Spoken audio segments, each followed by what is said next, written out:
Innanzitutto ci tenevamo a ringraziarvi per il supporto che state dando a questo canale, non solo con le iscrizioni, ma anche nei video. Mamma mia ragazzi, siete tantissimi. Ma è una cosa like, pazzesca. Fioccano le views, ma mamma mia ragazzi. Una cosa pazzesca, grazie immensamente a tutti voi. Vi invitiamo a lasciare tantissimi mi piace anche su questo video per continuare a supportare questo progetto, ma soprattutto cliccate sulla i in alto a destra e iscrivetevi anche a questo canale. Ve lo ricordiamo, è un canale parallelo in cui parleremo di calcio, ma ovviamente usciranno contenuti sempre di calcio, ma che non riuscivamo a pubblicare sul primo canale. Quindi grazie immensamente. Rod, tu mi pare 30.000 iscritti nel giro di 4 giorni, grazie mille.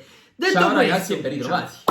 Adesso tocca a te, perché la Roma è passata da Pallotta a Friedkin. Vogliamo sapere che cosa ne pensi e il tuo parere. Hai visto il video mio oggi? No, non bene, l'ho visto. Perfetto, vattelo a guardare perché me lo andrò a guardare. È un qualcosa di veramente pazzesco. Ok, vai. Sono contento perché finalmente avviene questo passaggio di proprietà, tanto sospirato, tanto atteso, che praticamente ce l'avevamo tra le mani, che poi il coronavirus ci ha portato via, perché ragazzi era tutto fatto, doveva solamente essere messa la firma, che non è arrivata proprio perché è arrivato il Covid. Esatto, fortunatamente è stata solo posticipata alla fine, perché poi sembrava che Friedkin si fosse ritirato, Pallotta non voleva più vendere a Friedkin, si cercavano altre offerte che non sono arrivate, o che meglio erano solo interessi così vaghi, un gruppo sudamericano, un gruppo degli Emirati, non si sa che era. Alla fine si ritorna al principio, ritorna Friedkin e stavolta la compra. Meno male. A cifre più basse. Ovviamente cifre più basse. Cosa sarebbe successo? Cosa sarebbe successo secondo te se Pallotta non avesse venduto la Roma? Male.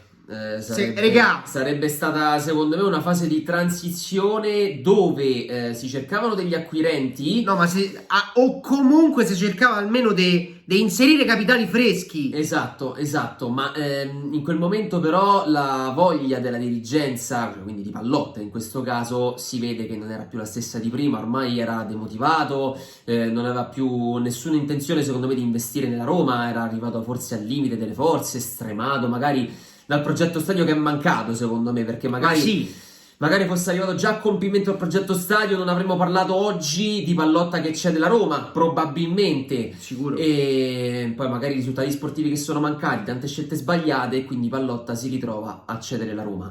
Secondo me Friedkin non può fare peggio di Pallotta, perché alla fine dei conti noi andiamo... Speriamo! È impossibile secondo me, perché portare a casa 0 trofei in 9 anni è abbastanza difficile da ripetere, quindi speriamo che Friedkin possa perlomeno portare a Roma, non dico già da questa stagione 2020-2021, ma anche dalla prossima non mi dispiacerebbe vedere un trofeo, tornare a vedere la Roma vincere, questo non mi dispiacerebbe affatto. E sperando che Friedkin o chi per lui, magari il figlio, che si dice che sia tanto interessato alla Roma, già tanto innamorato, perlomeno speriamo da che ci stanno pure i fatti, perlomeno ma non tanto, a me basta vedere una presenza fissa a Roma, perché quello è un problema. Pallotta che non si fa vedere dal 2018 è una grave mancanza secondo me, ed è anche questo che è mancato negli ultimi anni alla Roma.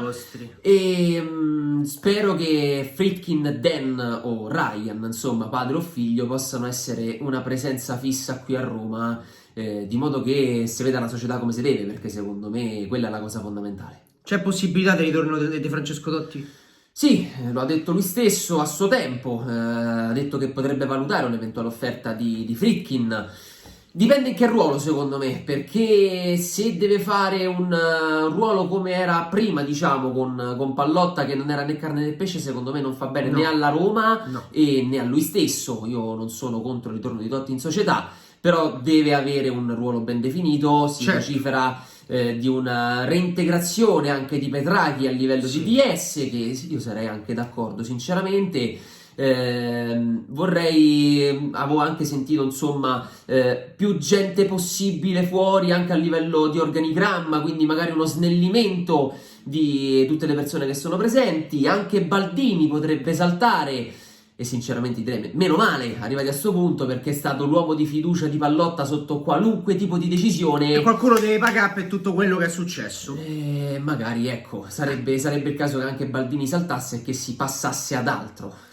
non sarei Assolutamente dispiaciuto sì. affatto. Quindi sei contento, però ovviamente... Sono contento, ma ci vado con i piedi di piombo, ragazzi. Esatto. Non posso esaltarmi. No, noi siamo contenti perché, regà, ci servivano soldi freschi perché con Pallotta non si poteva più andare avanti. Quindi, teoricamente ci abbiamo 80 milioni per il calciomercato. Sì, assolutamente. Teoricamente. Io spero che con questo passaggio di proprietà riusciamo a mantenere tutti i calciatori che ci abbiamo attualmente. Qualcosa magari, devi sfoltire. Magari a riprendere chi è appena andato via, tipo Smalling, non mi dispiacerebbe. Quello assolutamente. Con l'ottantina di milioni di euro potresti riuscire Ce a la fare fai, ce la fai. 4 acquisti da 20, uno per reparto, il portiere. Guarda, non dico 4 acquisti da 20, ma anche che ne fai 3, uno per reparto. Da 30, da difensore 30, centrocampista attaccante, esatto, Emal perché poi, terzino. aspetta, però qualcuno dovrei cederlo, quindi magari riesci Sì, ma un qualcuno pochino di meno a fare importante. plusvalenza. Sì, però già che le voci si sanno, lo sappiamo, Kluivert e Under secondo me stanno già con un piede e mezzo fuori da Roma. Adesso ci butto in mezzo pure Paolo Lopez, perché nelle ultime partite non è che abbia poi riscosso così tanto successo, e chissà che magari non puoi ancora farci già adesso dei soldi per reinvestire in altro. Quindi chissà, staremo a vedere che cosa succederà. Fatto sta che adesso possiamo finalmente fare mercato. Tiriamo un sospiro di sollievo Tiriamo un perché sospiro di ripetiamo, sollievo, quindi... poteva veramente succedere qualcosa di... Se fosse rimasto Pallotta, secondo me sarebbe stata una fase di transizione. No, ma là dovevi brutta. cedere sicuro Zaniolo, sicuro. Non so Zaniolo, però magari avresti Sì, intaccato Under, pezzi Kluivert, pesanti. Zaniolo, cioè andavi a dismettere la Pezzi squadra. pesanti secondo me. Magari adesso con l'arrivo di Friedkin respiri un me pochino. lo auguro, regà, me lo auguro. Però non mi esalto, già leggo da tante parti l'inizio di una nuova era. No, ragazzi, con calma. No, l'inizio della nuova era perché esce uno e entra un altro, però è ovvio. l'ho letto in maniera troppo entusiasta, secondo me, bisogna andarci Ma è ovvio. non con i piedi di piombo. De più. Esatto, veramente tanta tranquillità, lasciamo lavorare questa nuova proprietà e vediamo che cosa succederà. Fateci sapere la vostra nei commenti, mi raccomando, supportate questo contenuto con tantissimi mi piace se ne volete tanti altri, mi raccomando iscrivetevi anche al canale Road to 30.000 e passa iscritti. Sarebbe bellissimo arrivare a 50.000 nel giro di poco, ma so che è abbastanza difficile. Sì. Ci vediamo alla prossima con un nuovo video e vi Ciao salutiamo e viva la figa come sempre. Forza Roma, dai! Ciao!